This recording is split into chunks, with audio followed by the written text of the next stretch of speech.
Hey, before we start today's show, I just want to remind you about jointhefoot.com, where you can find leagues exclusive to your local area. You can find online leagues, dynasty leagues, all different kinds of leagues with listeners from this show. We had a number of these leagues last year, and they were a lot of fun, good competitive players. Not those leagues where people drop out and don't know what they're doing. These are fun leagues, engaging leagues for listeners of the show. So you can get that and access to a ton of other things like exclusive episodes and our community at jointhefoot.com. Check it out.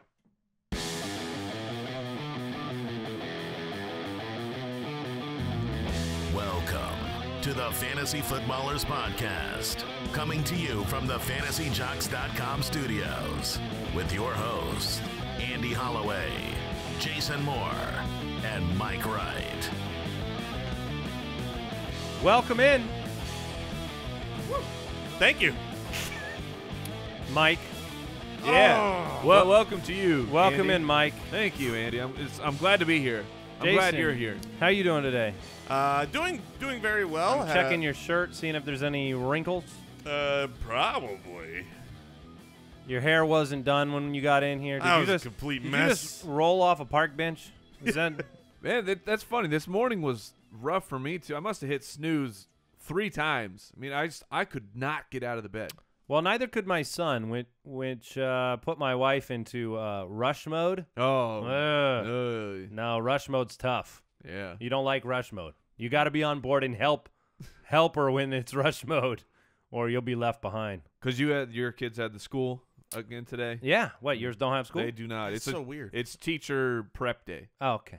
I thought you got like a 2-day MLK situation. No, well, I mean, basically, but Yeah. the teachers go back and Welcome to the podcast, the Fantasy Footballers, Andy, Mike, and Jason, back again.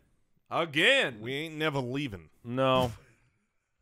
Whether you like it or not, we're here, and we have a great show. We're breaking down the truth. Ooh. Fantasy running backs this week. Always fun. Last week, the wide receiver episodes, very popular. All the best episodes. Very good. That's timely. Yeah, it is, isn't it? So we're very excited about that. We're going to break down probably 10 to 12 names today. And when I talk about the truth, we're talking about consistency at the running back position, where the top finishers actually finished in the rankings compared to what they gave you week in and week out. There are some very interesting names and rankings in terms of guys that, did they lay an egg more often than not, or did they finish in that top 25, the top 5 on a week-to-week basis? I'm going to throw a teaser out there. Interesting numbers for LeGarrette Blount. Numbers for LeGarrette Blount. Will be an interesting – I think the Blount, Deion Lewis running back situation in New England is a quagmire. Oh, yes. For next season. Especially, I mean, the way that LeGarrette Blount finished the season, but now – And James White's in the back seat. He's along for the ride. It's not over because we're still watching the Patriots play football, and we're watching their offense evolve or, I guess, regress. I don't know. Just return to the norm of last year when Deion Lewis was the man. Yeah, I was so close to grabbing Deion Lewis for the playoff challenge, and I went LeGarrette Blount. I picked wrong. The offense, you can almost visualize it as one of those shapeshifters. It just never stays like in one Mystique? Never stays in one form. It's just always changing the next time you look at it, which makes it really exciting for fantasy football players who don't own Tom Brady. So we'll get into the truth today. We have a little bit of news we're breaking down. Update on our playoff brackets. It's basically, we have a bet going on where the 2 losers of the playoff bracket in this studio have to eat. It's a lunch bet. It's a lunch bet. So the winner will get to choose the lunches for the 2 losers for a week.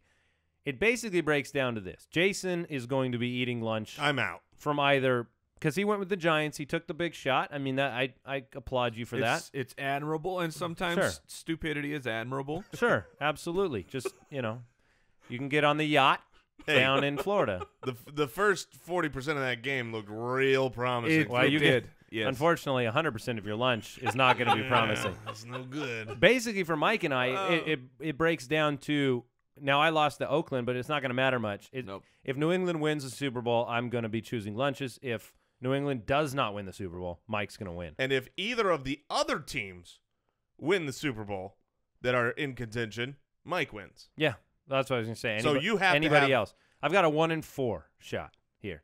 Let's be honest. It's the Patriots, so 50-50. All right, quick question of the day, gentlemen. This is a question from Raphael in Switzerland. Oh, bonjour. I love Michael Keaton. Oh, at the moment, we are a league of 6. I had a listener, by the way, who said when they accidentally said something at the same time at their work, and they just yelled out, "I love Michael Keaton." Oh. Nobody knew what was going on. That's the listener of the week. When you're changing the world, you got to start small. Right.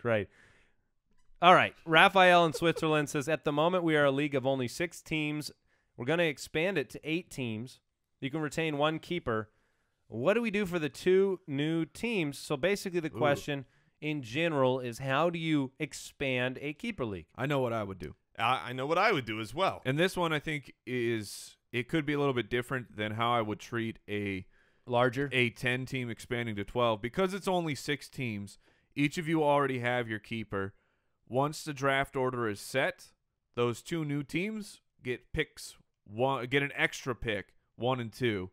Then they get their spot back in the normal draft order because it's only 6 In people. essence, that's an expansion draft. Yes. Yeah. Expanding the draft because there's only the 6 keepers.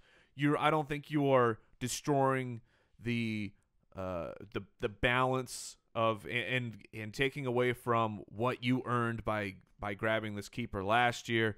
There's enough talent that you can do this, I think, without shaking things up too much.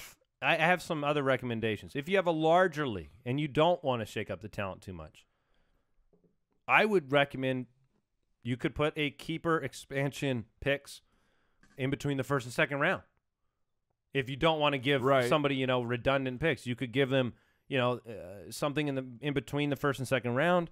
If you want people to pick their keepers at that position, you can limit keeper selections to position specific so they can't pick 3 running backs or 3 wide receivers. Right. There are different ways to do it. When we expanded, we did an expansion draft. It was, we had a 3-keeper league, so there were 6 picks, and you couldn't choose the same position.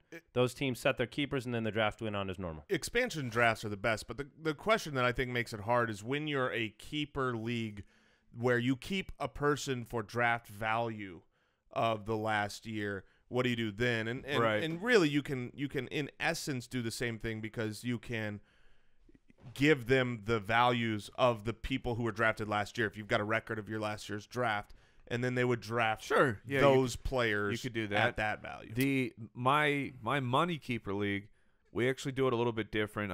I've talked about it before about the cost that you have to give up to keep a players. Actually, it's ADP, but then we have pretty strict rules about who can be kept. However, new teams, I guess if you're taking over a team, so this isn't an expansion, so I guess my example's a little out there. But however, I'm already in it, so I'm going to continue to walk through it. Press through. So you take over a team, you are given the option of keeper restrictions are lifted, and you can keep a guy who's being drafted in the first, but you can only keep them for 1 year. You do not retain their rights moving forward. Just kind of an extra push, a jump start, so to speak, for new teams. Before we jump into the news, I want to remind everybody we are on YouTube. The show after the show is back for this whole off-season time period, so we'll have a show after the show. Oh, we got some good topics after every single episode, so you can catch those only on YouTube. Oh. We're on Twitter at the FF Ball. What is today's topic? Is that what you wanted to get into? Yes, today's topic. We're going to talk about some movies. Is that today? That's got to be today. Okay. I want to talk about movies that some of us here may have cried at, and I'm telling you, it's some good stuff. Number 5 may shock you. Yeah, Aladdin always gets you, doesn't it? Yeah. All right. Keep one step ahead. Follow us on Twitter at the FF Ballers. You get all the latest information. We have a ton of articles coming out all off season. We have 25 stat articles that are great at each position. They're basically an onslaught of surprising statistics that will illuminate the past year. And those are all on thefantasyfootballers.com, and our community is jointhefoot.com. Let's go ahead and get into the news. News and notes from around the league. Obviously had the 2 big games, or the 4 big games this past weekend. I hope you were watching football this weekend. What a great weekend of NFL. Yeah, they had the games where you didn't really want either team to have to go home. They didn't feel like they deserved to go home. It's tough stuff for Kansas City and Dallas, who earned high seeds, home field advantage, and their season just ends. And I tweeted out, I said, look, Pittsburgh always gets its way. Super Bowl 43, I'm still bitter. They're never going to let it go. I don't think they get their way because now they get to go play Tommy Touchdown. Well, that's just AFC rules. That's in the road. rule book now. So, exciting games. Obviously, now you have Green Bay taking on the Falcons. You have Pittsburgh traveling to New England. Now that, you have kind of a reset. I know we have our brackets already predetermined, but they don't include Pittsburgh and Green Bay for Correct. any of our brackets. So, at this point, I want to hear your prediction on these games. At this point, if I were to redo my bracket over, I would certainly be taking the Atlanta Falcons and the New England Patriots in the Super Bowl, and I would take the New England Patriots over them. So I'm the same as you. So, Mike, what do you have? I'm sticking with my bracket. I got the Falcons and the Patriots in the big dance, and I have the Falcons winning. All right. Well, it's going to be exciting. Got some offenses. The over-under in the Atlanta-Green Bay game is 60. 60? That's unbelievable. Did you say unbelievable? Yeah, I probably did. That's understandable. Yeah. All right. Playoff news. Good old Julio Jones has always got something sprained. Well, I mean, he left that game early. I know. Ready to rock on Sunday, according to Dan Quinn. For how long? There's a chance Jordy Nelson comes back this week. Stop. Yeah. I don't know why you're so – I mean, this happens all the time, Mike. People come back and they wear a flak jacket. They come back from broken ribs. Okay, if Jordy Nelson – why are you so skeptical? Here's the thing. Let's say Jordy Nelson has 2 broken ribs, right? And I'm a defender. Which he does. Okay. Easy to okay. assume. And I am a defender. You think I'm not punching him in the ribs? It doesn't matter. It does matter. It doesn't matter. If he How plays, would that not matter? Because it's a hypothetical. Some guy's going to punch him in the ribs. If he's on the field, he's going to make a difference for this team. Yeah, and he's probably going to play. Difference. He is not going to make a negative difference for the team. Are you kidding me? You have to guard Jordy Nelson.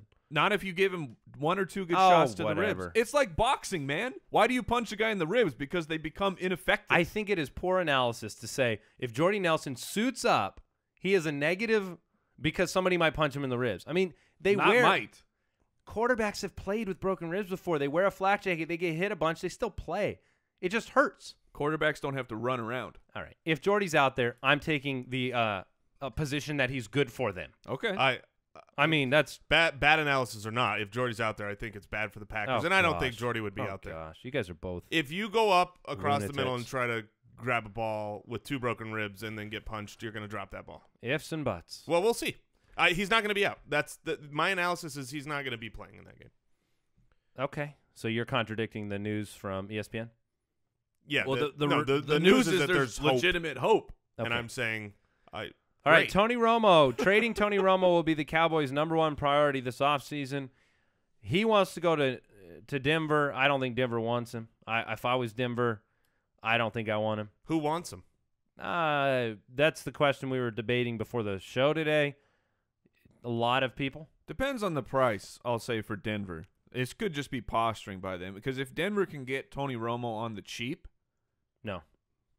I don't think they will. You can't get him on the cheap. You're going to have to pay at least a second-round pick.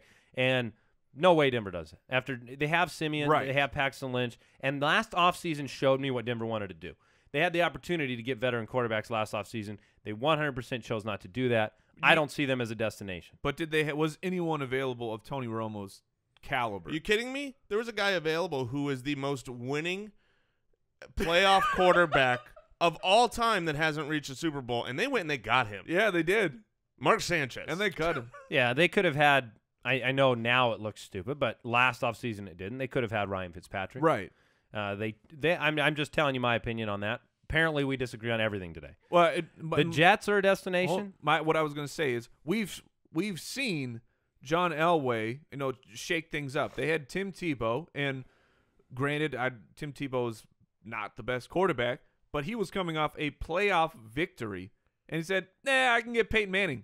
So hit the bricks, Tim Tebow.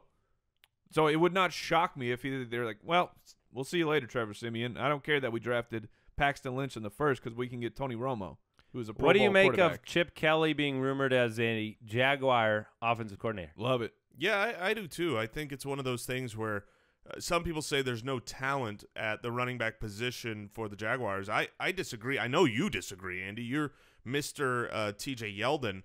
But, well, I mean, of the three of us, you have always been pretty high on him. But their opportunities haven't been there in the running game. They move away from the running game over and over and over and over. That's just their game script. And I think Chip Kelly would really help the running game, help the total plays being called, change things up for the offense. I would like it a lot. Chip Kelly is starting to me, he was a beautiful statue that's rolling down a hill, and like the arm is falling off and then the leg is falling off. Like the shine is off of Chip Kelly for me. The Venus de Milo looks pretty good without her arms. Well, yeah, I guess I'm not on board with Chip Kelly, but no surprise today. So, as an OC, I think he would be a better OC than a head coach. Well, that won't be hard.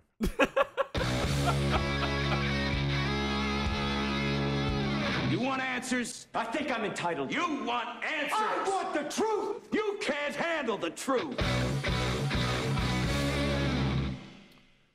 All right, let's get into the truth about fantasy running backs in 2016. The way we do this is we go in order of half-point PPR rankings, and we'll break down how these guys performed. We'll tell you how many top 5 performances they had, how many top 25 they had, and how many weeks they gave you nada, a bust type of week, something where you could have replaced a waiver wire running back, or something you find on the side of the road would have scored more points than these guys. And then we'll talk about how they performed against top 16 and bottom 16 rushing defenses and kind of give you the lay of the land. And the reason we do this is we want you to have the right perspective going into next season's draft, so you're not just looking at the end-of-year rankings and saying, this is the order I go in.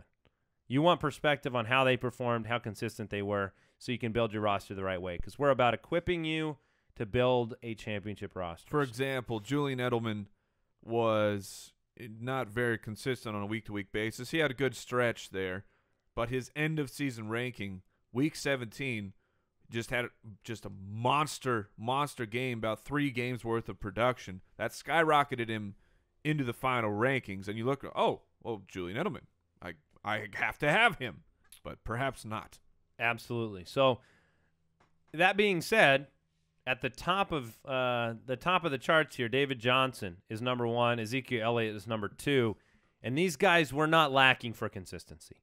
They are a true number 1 and number 2 this season. So David Johnson was number 1. Look at these numbers, guys. 293 for 1,239 yards, 16 touchdowns on the ground, and then you just throw in some numbers that are better than, I don't know, Brandon Marshall at the receiving position. 80 for 879 and 4 touchdowns on 120 targets out of the backfield. Avoided the injury at the very end of the year, a major injury that is. And so he was number 1 in consistency rankings. 0 dud games, 15 of 16 games in the top 25. And so that's good. Yeah, that was identical to Ezekiel Elliott, who was tied with him. 15 top 25s, 0 not in the top 48. And, in fact, in standard leagues, this is a little nugget from our 25 running back statistics article, but Ezekiel Elliott was the only running back in 2016 to surpass 10 fantasy points in every single game. You did not have one game without double-digit production from Zeke. Would David Johnson have done that if it wasn't for the injury in the final game? Yeah, he certainly would. Was that the one game where he didn't? Yes, that was the one game where he didn't. And what's crazy is he only played he barely played in that game before he got injured, and you still see that he has that. We just said David Johnson has 0 games outside of the top 48. He was still number 45 on the week. In like a quarter, less than a quarter of the game. He was to me, it breaks down into I would want Zeke potentially in a standard format, and I would want David Johnson in a PPR format, because obviously there's about a 50 reception gap between these two guys. Zeke had a lot more carries, a lot more yardage, and about the same rushing touchdowns.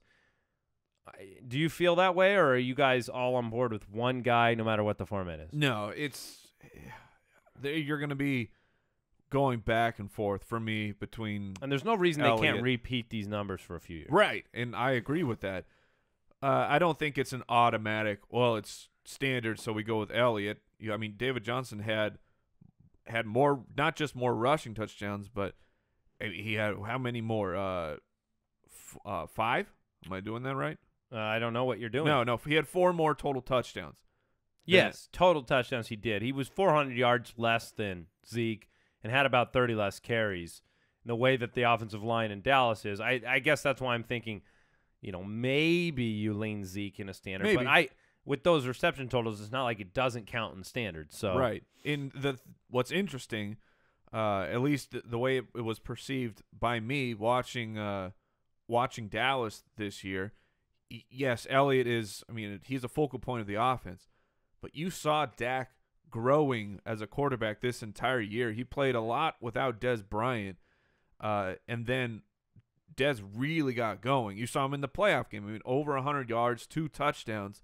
It's not going to be just Elliott, where, to me, Arizona, they did the complete opposite, where they were a downfield passing attack, and everything of their offense just said, well, we're going to go to David Johnson now. Yeah, I'll be honest, it's splitting hairs for me going into next year. But it's going to be I can write a complete story on why either one. Yes. So. Yeah, and I completely agree. I will say this going into the draft next year, if I've got the number 1 pick, for me, it's not going to be David Johnson. For me, it's not going to be Ezekiel Elliott. It's going to be the 3rd guy on this list. Yeah, it is for me too. Le'Veon Bell.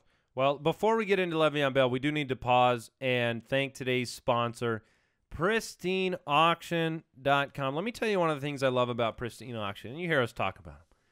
But what I love about sports memorabilia, autographed, authentic memorabilia at Pristine Auction, is it is not all vanilla. It's not all Alex Smith over there, okay? You've got unique products. And an example of that is we have our February giveaway on jointhefoot.com that we just released the items for. Every month we give away items, and we get some things from Pristine Auction. Well, we have a matte green Randall Cobb autographed helmet.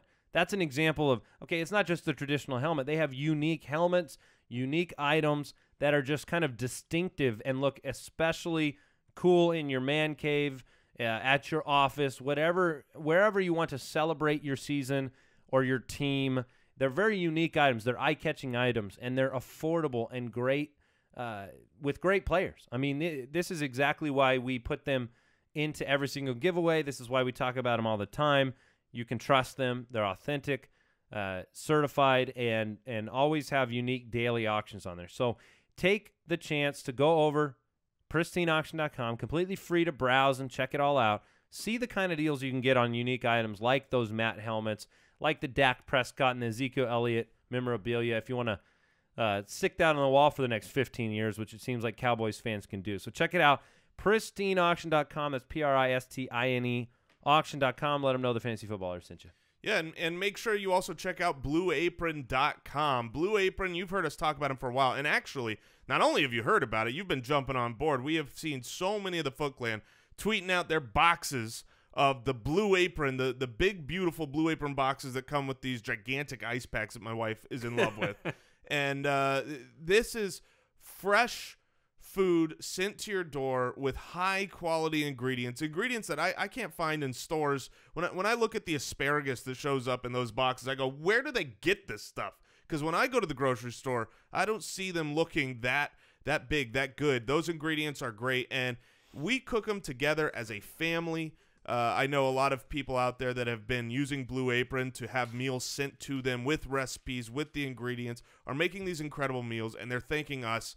You've got to check them out. If you haven't used BlueApron.com yet and you eat, we recommend them. So check out this week's menu. Get your first 3 meals for free with free shipping just by going to BlueApron.com/ballers, and you're going to love how good it feels and tastes to create incredible home-cooked meals with Blue Apron. So don't wait. It's BlueApron.com/ballers. Blue Apron, a better way to cook. All right, back to Le'Veon Bell, and I think it's unfair to talk about David Johnson and Ezekiel Elliott and not talk about Le'Veon Bell because his consistency rating might not have mathematically been identical, but it's identical. I mean, he played 12 games. he was top 25 in all 12. All three of these guys was basically 100% consistent. Yeah. Which is kind of unprecedented for the running back position in the last few years. What I love about Le'Veon Bell's consistency versus David Johnson, Ezekiel Elliott's consistency is that some people talked about the fact that Le'Veon Bell didn't score that many touchdowns this year, right? I mean, on the ground, he had I would say in general, Le'Veon Bell isn't known in his first few years as just a touchdown machine. Right. He had 7 on the ground, and we know 3 of them came in one game.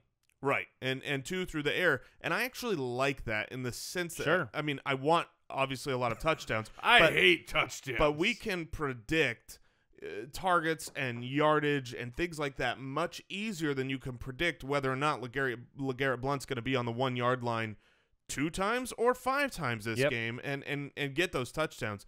Le'Veon Bell's done it for years. Yes, you have the narrative that maybe there's an injury concern because he has missed time. I don't have an injury concern with Le'Veon Bell. Maybe that's foolish, but I have none. And so next year, Le'Veon Bell will be my number 1 pick. He is just too consistent, too central to that offense. They figured out how to run with him. One of the unique things about Lev Bell, when you look at how all 3 of those guys performed against top and bottom defenses at the position, both Zeke and David Johnson averaged about 3 or 4 points more against bottom 16 rushing defenses, as you might expect. And that's all right. You just don't want that split to be outrageous. But Le'Veon Bell averaged about 7 more points than the other 2 guys, 7 more points against bottom half defenses versus top. And so he took even more advantage of bad defenses. It wasn't at the expense of performing against good ones. It just was excessively good against bad ones. So he takes advantage of those. Obviously, we saw what he did to Buffalo. And those 3 guys, look, you don't need to talk a ton about them because there's not a secret to them as far as, you don't draft them. No, you draft them all. And you can remember him going into next year, guys. Draft them in whatever order you want. I mean, I do not agree. care. At this point, I do not care whatsoever because you might be right no matter what you pick. Let's move on to some of the names that are, I think, a little bit more interesting, will be more interesting in the draft next season. LeSean McCoy was one of the biggest steals in the draft. His slippery fish. The slippery fish himself. He was about, ADP of 26. Ended up the 4th-ranked running back. That's great. Was very consistent. He had 1 dud game, had 13 games in the top 25. What's the story for LeSean McCoy next year? I think it's, business as usual. We'll see that with the coaching changes. Hopefully that doesn't shake things up too much. I think that who is it? I can't recall who took the Bills' job. I can't remember his last name. Well, go ahead. Go ahead. Anyways, my point was McDermott.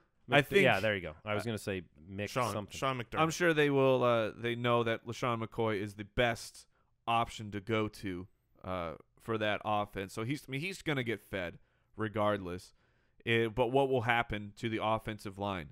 What will the schemes be? Because that offensive line was Rex Ryan took them out of the toilet. They were bad before LeSean McCoy got there. I had concerns 2 years ago when Shady was traded to Buffalo. The line is so bad.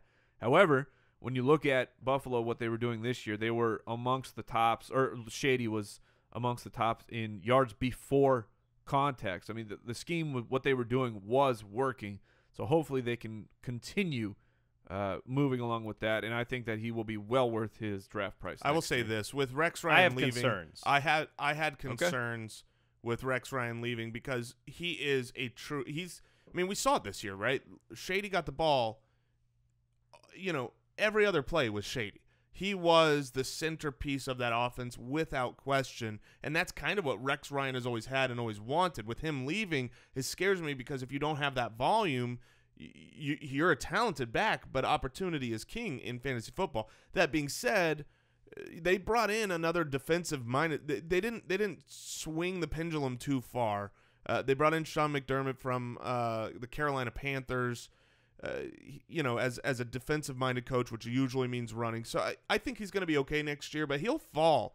I think his ADP will fall because of the coaching change. He might end up being an okay pick. Yeah, they have other weapons there. They do? Sure.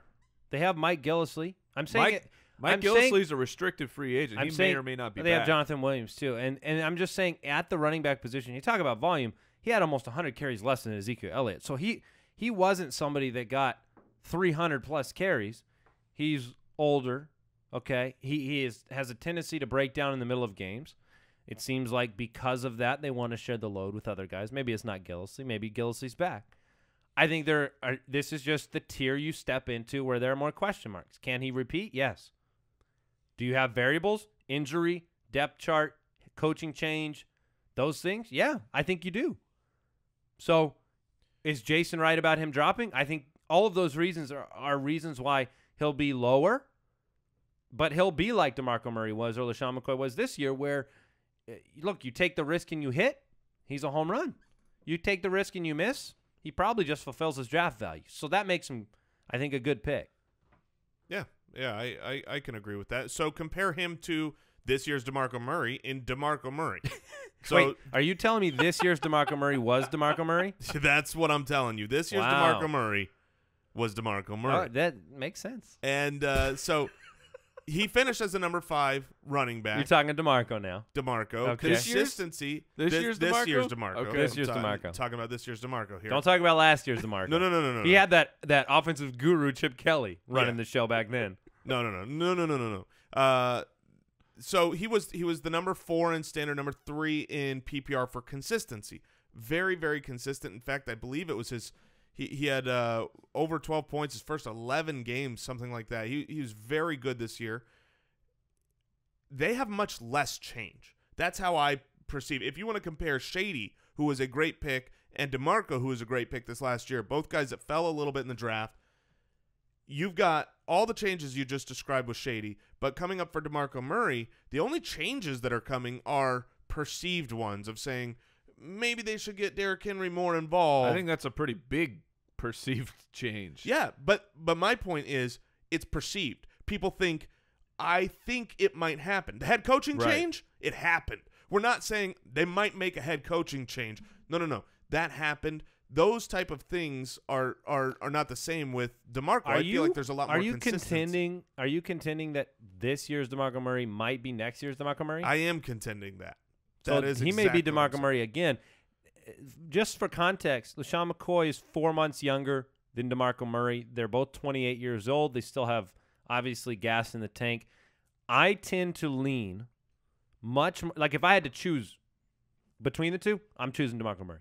I buy much more into the narrative that Jason just spoke of with the lack of change, what the offense needs to be. To me, Henry is going to be that ancillary piece until Murray's time runs out there because Murray just offers so much more flexibility. Veteran, he knows how to pass block. He knows how to catch the ball. I think he's going to be the guy that people are going to rumor the demise of, and you're just going to see another year of status quo. So I buy into that myself. Yeah, so we would both take DeMarco Murray over Shady next year as of this moment. I would. Mike, who would you pick? As of this moment right now, that's tough. Both are that's good very guys. tough. From an ADP perspective this year, you would have preferred to have DeMarco Murray than LeSean McCoy as well because Murray was in the 40s, McCoy was in the 20s. Yeah, but I disagree with I think that Henry will be more – I'll be on that camp of Henry will be more involved. That's not going to say DeMarco Murray won't get 250-plus carries. It just means Henry is going to be more involved. I would be more concerned about Henry getting involved than I would be worried about Jonathan Williams getting involved behind Shady. Oh, just get ready for John Williams. Here's I've got him on my dynasty team, so he's set. Here's a great segue. It all comes out now. That's the right. truth. The truth. Hey, the truth, it spreads to all of us. You want some truth about running backs, then let's talk about Devonta Freeman. Yeah, we need to move it down the line. Devonta Freeman is very, very interesting. He was the 6th running back. And the question this year, coming into this year, the question that will definitely be going into next year is Tevin Coleman. Yep. What do you do when Tevin Coleman isn't injured for half the year, which, granted, seems like maybe he will be again. Maybe will. But what do you think? Andy, I'm going to put you on the spot here because Mike and I were looking at some stuff yesterday. So don't look at it right now. How do you don't look at some stuff. All right, stuff.com. Not going to go there. Good. Thank you, Mike, for the warning. So Devonta Freeman with Tevin Coleman and without Tevin Coleman in the games. What kind of a difference do you think that made in the games that he played by himself versus the games he played with Tevin Coleman? Oh, so you already know these numbers. I already know. I doubt they're very different. I would have perceived that they were quite different, right? Because people think, oh, well, sure, Freeman had a good year, but Tevin Coleman was out for a lot of it. The splits, really only 3 games, but the splits while Tevin Coleman was in, Devonta Freeman had more fantasy production on average in games that Tevin Coleman played than in the ones he was out. His points didn't go down; they went up. He in fact averaged almost 20 more rushing yards per game. Well, see, that's surprising. Like when I said maybe they're around the same, that was just because I remember at the end of the year, some of these games we were trying to take Coleman over Freeman. You thought it'd be a Coleman game. Look, Freeman, they were all Freeman games. That's what being number 6 on the running. When you say a Coleman game or a Freeman game, they were all Freeman games. There was only one game he finished outside the top 48. 13 of his 16 games was top 25. So he did beat up on bad defenses. That's when he made his hay, but that's fine. I mean, that's fine to me. I mean, fifth ranked consistency guy, still caught 54 passes. And I think what you see, like if you had to overarching tell the story of Devonta Freeman this year, the story is the offense. The story is just it's too good of an offense to paint a picture of deficiency because of a shared backfield. We probably won't paint a picture next year of New England. Dion Lewis and LeGarrette Blount will get drafted. And these two guys are even more central and both pass catchers. I'm not going to fade Freeman. Now, I know I heard in the studio yesterday, I heard you guys talking in the other room. And, Mike, I heard you say, look, the value on Coleman to you is just going to end up better than Freeman. Yes. And that's maybe it will. That's maybe not at all that I dislike Freeman. I like Devonta Freeman, and what the numbers speak to it. And you saw it. You saw it last year with Devonta Freeman's his explosion. It all came as soon as Tevin Coleman went out, but you saw him wear down, and I think he's a smaller guy. He needs Tevin Coleman. He needs those breaks during the game. So it's perfect that they're both there.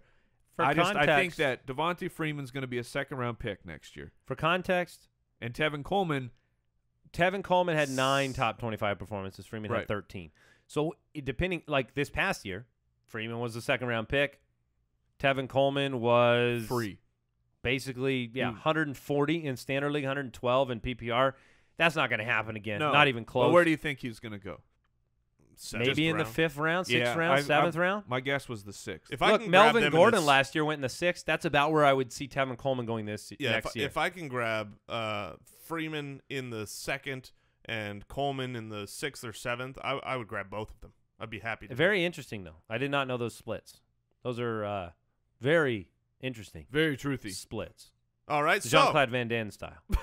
The next guy who is very similar to Le'Veon Bell in the sense that he was only the 8th most consistent guy, but he missed games, and so the way that our consistency metrics are put together, it's not really fair to him. Melvin Gordon was a beast, an absolute beast this year when he was playing, but it took Johnny Wahlberg, it took the perfect storm.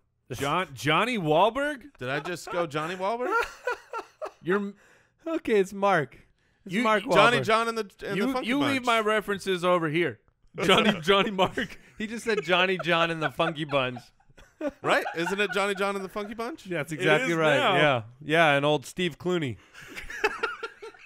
Get old Steve Clooney and Johnny Wahlberg out on that. It was that perfect. It was the perfect rain. On that perfect. That's what I was waiting for. Well done. Yeah, no problem. Oh, anyways, man. Me and Johnny Wahlberg.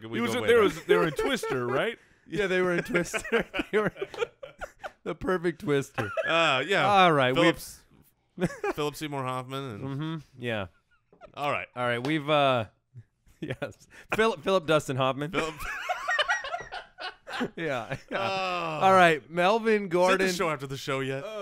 Look, I'm all in on Melvin Gordon as a long-term guy, and if he ends up being at the bottom of the first tier, he may be my preferred pick next year. I know that there are questions there. You got an offensive change. You've got, well, maybe not an offensive change. Wisenhunt's probably going to stay. But you got a head coaching change. They move into L.A. We know what that does for running backs. Yeah. Small sample size, but it's really bad. But, 12 of his 13 games that he started, he was in the top 25. He had 3 monster performances. Played a little better against bottom 16 defenses. The thing is he was very involved in the passing game, 41 catches, 419 yards. I think these are all repeatable numbers for Melvin Gordon. Maybe they're, he was only at just under 1,000 yards. I think they're repeatable.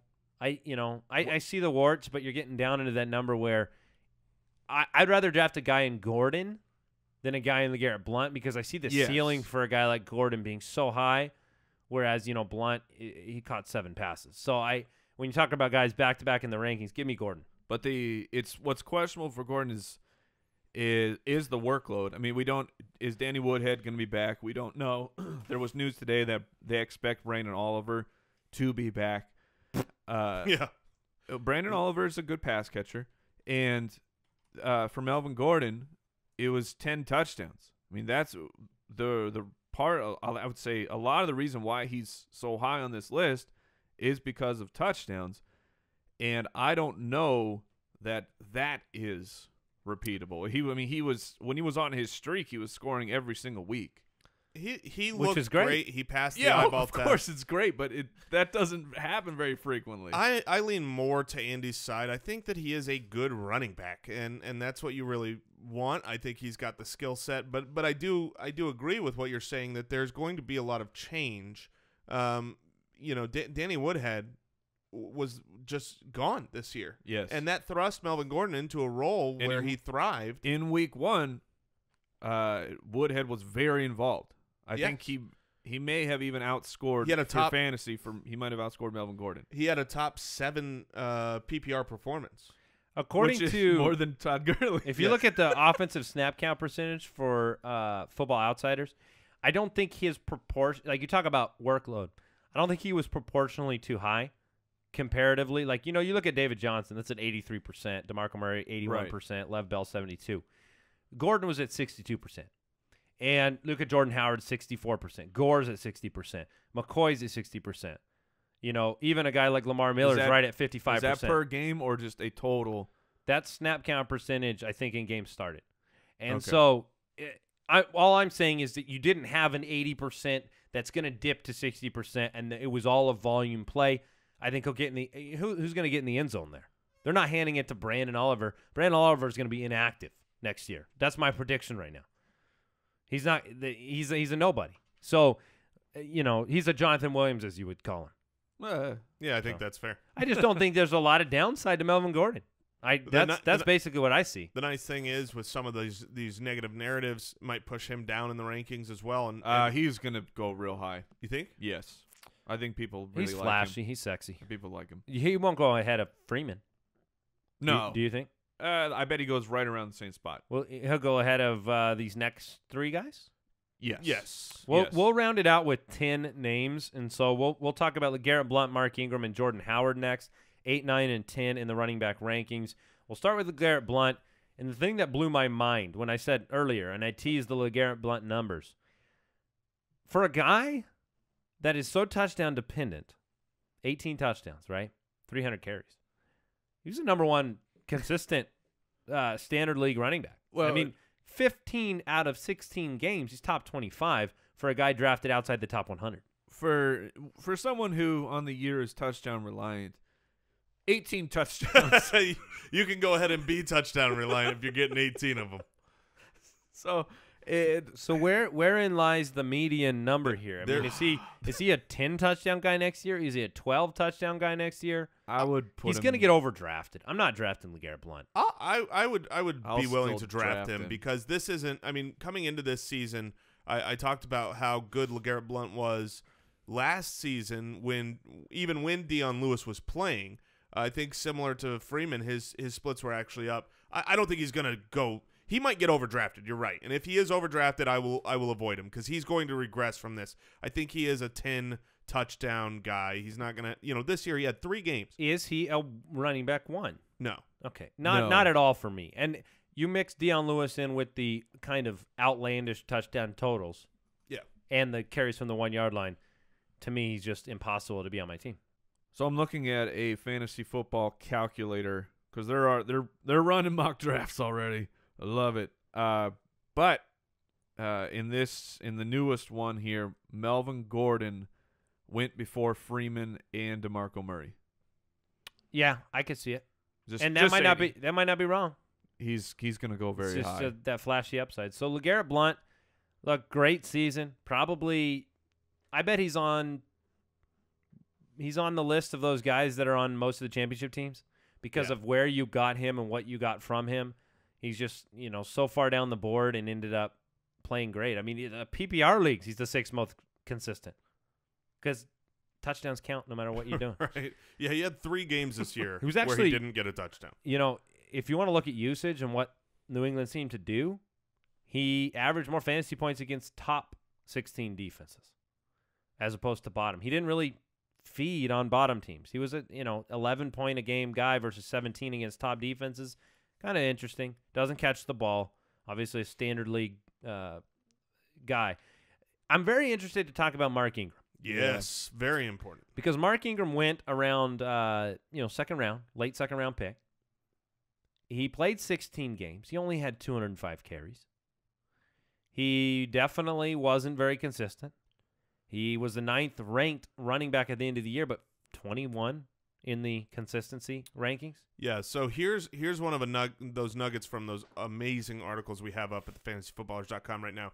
Despite finishing as the RB10 in standard scoring, Mark Ingram had 6 weeks of scoring 7 points or fewer, which kills your owners. It killed me. In 2015, the last year, he never scored less than 7.4 in any week. And 6 times he crushed his owners. So it worries me because there wasn't an in-your-face variable at the beginning of the year that made you think this kind of a year would happen. It wasn't like the offense failed. It wasn't like the team didn't succeed more this year than last year. I feel like it's just Hightower. When in 2015, when Mark Ingram got injured, they brought in Hightower and he was great. And in 2016, they said, "Hey, I like Hightower. We're splitting." It's not the Mark Ingram show. Mark Ingram had to give him a reason, and it was fumbles, and it was a little bit of injury. One of those games he killed you. He just got hurt in the first play of the game. But you're right. Maybe we did not realize. I think fair to say we did not realize what the impact of Hightower's end-of-season performance did on the coaching staff. And they decided, hey, we're going to, if Ingram does something, if he's inefficient, we're going to give Hightower the chance to do what he did last year. Right. But, again, that was not an out-in-the-open variable we could have predicted before the season. And that's why I think a lot of people are going to rewrite this story as, why wouldn't you draft him in the back of the second again?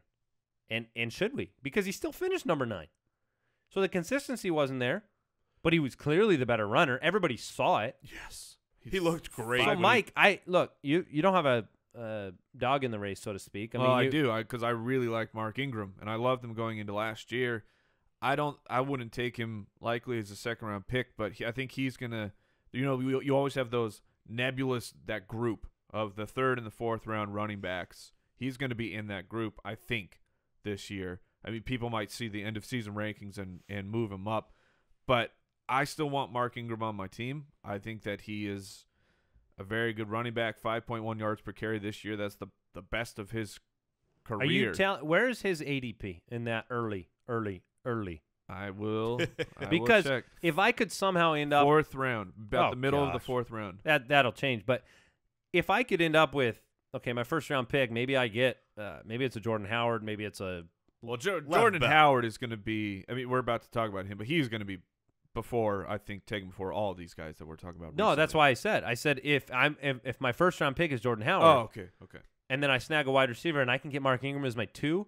I'll just be dancing through the streets. Yeah, I agree. Ingram as my 2 is dream come true scenario for my running back core. Just, I mean, because I just think he's going to be a 1 on certain weeks for sure. Mark Ingram or C.J. Anderson? Ingram. Okay. I would take Ingram as well. Stay away from the draining suck powers of that offense over there. Jordan Howard. Now when Romo gets there. We'll wrap up today's show with Jordan Howard, number 10. You know, obviously, incredible season. I just read the snap count. 64% snap count, 13 top 25 performances. You know, for a guy, I kind of disregard some of the consistency rankings here because, you know, you're a rookie. Well, you're earning snap count. He wasn't a starter, but he played. No, and he was, you know, not drafted. He was an undrafted player. And so he played great against bottom defenses. He played great against top defenses. He was gashing people on 260 carries. He had over 1,200 yards and 8 touchdowns. Super impressive. Pretty much did it against everybody and did it when people knew it was coming. You know, kind of like Carlos Hyde has to do. Right. Against defensive fronts that are like, please throw on us. Now, when Jordan Howard has a big game, we know how John Fox feels about his rookies, right? He doesn't want to play him. Is he sitting on the sideline like, dang it, he did it again. Got to keep him in. Jordan Howard. No, I think he was going, I'm going to need him to keep my job. So play Jordan. Jordan Howard or Melvin Gordon? I would take Melvin Gordon. Oh, man. I would take Melvin Gordon as well. I wouldn't take Jordan Howard in the first round next year. That's just me. I don't think he'll be a first-round guy for me as well. He had the 27 receptions. It was on 35 targets. I imagine that those other targets are most of those are going to be drops. But it's if he can improve his pass catching at all, Jordan Howard is going to be absolutely unstoppable. Where I think I like Howard as a runner much better than Melvin Gordon, but the situation for Gordon is probably going to be better next year. Last week we talked about the wide receiver truth, and a lot of it was correlative, obviously, to quarterbacks, but not just quarterbacks, winning quarterbacks. I just looked at this. How many of the top 10 running backs were on winning teams? On playoff teams. We talked about this last year, too. Playoff teams? Yeah, playoff So teams. of the top 10, how many were on a playoff team? Yes. I just throwing a number 6. out. I would say, I was going to go with 6, but I'll go with 7. 4. Oh. 4. Obviously, David Johnson this year was No playoffs. So Zeke, Lev Bell, Devonta Freeman, and LeGarrette Blount are the only 4 out of the top 10 that are on playoff teams. And so it's just one of those things where if you're predicting or you're deciding between Jordan Howard and someone else and the temptation is I'm always going to go with the better team, I'm just saying 4 out of 10, 6 out of 10, we're not on playoff teams. Right, but it's not. I wouldn't look just at playoff teams. You got to look at bad teams, because I think last year when we were talking about this, we were looking at teams that are 500 or better. That's what. Now I know the Cardinals weren't 500, but they were 7-8-1. No, is that correct? Gordon was on a bad team. Yep. Howard was on a bad team. I don't think the Chargers are a bad team, though. The Chargers were the Browns' only victory. Oh, yes, I understand. It's an auto bad. I mean, we're going to lose arguments, Mike, if you'd say I don't think they're a bad team when the standings say they're a bad team, right? No. I mean, Yeah. if they're 5-11, what are they? The standings say they're a bad team, but right. They were. I don't know. They were a bad team this season. I mean, they had a lot of injuries. Phillip Rivers was throwing a ton of interceptions. They lost. They gave away a lot of games. Look, Saints, okay, gave away games, whatever. They played, they lost. Gordon was in that top tier. Below 500. Ingram, I mean, Ingram that was the metric, right? Sure. Below 500. Sure. Well, and New Orleans below 500, right? The Bears 3-13. I'm just bringing it to light. I'm not saying it means anything, but it just seems like there's a less of a dependency in these top 10 to be on an upper echelon offense. I mean, I still much prefer to draft one, but I mean, Shady, right? Yeah, Shady and the I mean, Bills. Shady 7-9. wasn't. Tennessee. What was Tennessee? Where did they end up finishing? 9-7. So they were a winning team, but right around there. So anyway, we got to wrap it up. We'll get into more names. We're talking about the Jay Ajayus and Gore and Latavius Murray and Crowell. Todd Gurley. And we'll even give you some of those guys that were drafted pretty high, dropped off completely. You know, Ryan Matthews. We'll talk about Rob Kelly. All these guys on Thursday, so don't miss out on that episode. We'll get into it. We'll get into the weeds with these guys. Lots of debates on today's show. Yeah, they're good. They're not going to be as good as our show after the show. Sure, yeah. Stay tuned for that. I will remind people, I mean, we're obviously January 17th, right? So, subject to change. These opinions, the coaching changes that are going to take place. Lock it in. Don't listen. Stay water, my friends. So. All right, that is it for today's show. Follow us on Twitter at the FF Ballers. Check out fantasyjocks.com for your fantasy trophy needs. Trophies, rings, all that stuff. Use the code FOOTBALLERS. We'll be back on Thursday. Yeah. And stay tuned for the show after the show on YouTube.